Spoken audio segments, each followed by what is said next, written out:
Demon Souls. Dark Souls. Shit. WikiGameGuides.com. So now we are making our way to the next boss fight, which is the Capra demon. And we're kind of making our way through a new section of this game that we haven't seen yet. And so this crazy red dragon up here, I killed him. Oh, and the guy who kills everyone?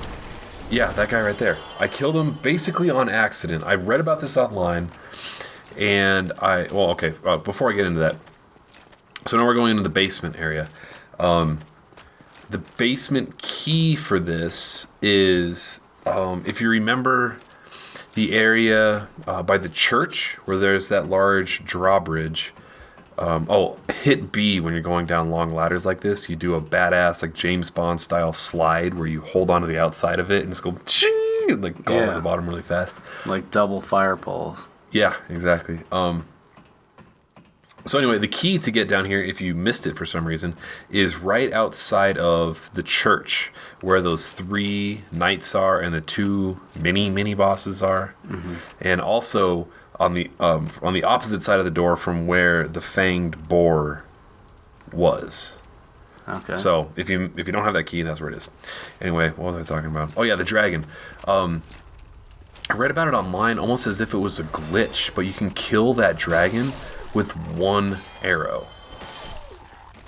A weak arrow? 1 goddamn arrow. Or like a super steel-tipped hyperbaric anthrax coated. It's actually an arrow rocket. You get a bazooka in this game? No, I don't know. Oh, so to get into this area, you need the residence key, which is that thing that you bought from that other merchant. No, I actually killed the dragon in my other playthrough, and so there's that that black knight at the very top of that tower, kind of by him. And after you kill the Black Knight, you can get an angle on his back, and 1 arrow to his back, you shoot him, he flies away, and then about 10-15 seconds later, you get, I think, 10,000 or 20,000 souls, and then you can open up a shortcut to a new area. It's kind of like, that was the craziest thing I've ever seen. Like, how did I kill this with one motherfucking arrow? Yeah. I just didn't get it. But anyway, so now we're kind of in this area. There's going to be a new enemy that you're going to see in just a second. Oh, so you already saw the new enemy, the dogs. The dogs are kind of a bitch because they're super fast and they're really good at evading your attacks. Up next, we're also going to see a bunch of these poison ninjas or poison thieves or something like that.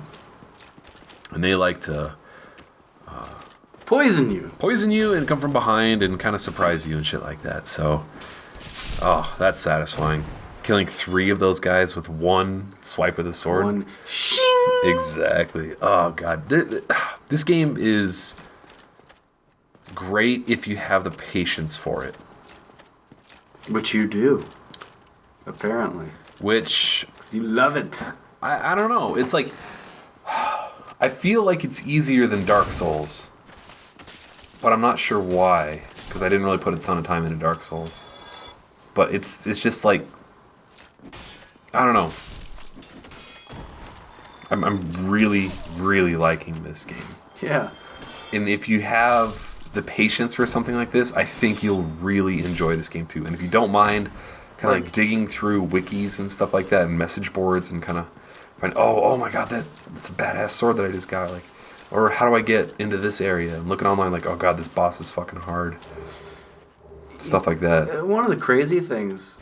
Okay, so in this mist right here is the next boss fight, but don't go in there yet. You're gonna unlock a shortcut back to the Firelink Shrine before you try out that boss, and you're also gonna refill on Estus flasks and open up the shortcut to get back. So, you were saying? Yeah, the crazy thing to me about this guide that we're making, is most of the time, this far into a guide, this many videos in, this many minutes in, there's not a whole lot for you to say about strategy, I almost don't have to say anything. Right. Like, you're almost talking the whole time. You've got, like, shit to say about every video. Right. Like, and you're doing this, and then you're fighting this guy, and getting this thing, and doing this thing, and you gotta watch out for this, and remember this, and if you looked online, you found this.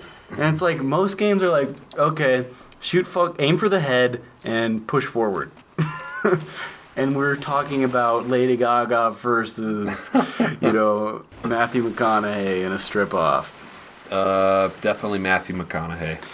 Have you seen Lady Gaga without her makeup on or all her crazy costumes? She had this costume where it showed like half of her vagina hanging out of it. And that was hot. I didn't see that one. Better than Matthew McConaughey's... half a nut hanging out of the bottom of his... Yeah, and that guy doesn't wear deodorant. He just gets high in his apartment and plays bongos. No. Doesn't wear what are you talking about? Doesn't wear deodorant. Guy doesn't wear deodorant. Guy, he's a stinky motherfucker. He masturbates and gets high in his apartment and plays the drums. Okay, guy like that, he never jerks off. I guarantee he has hot chicks hanging over him all the time. Mm-hmm. You don't think so?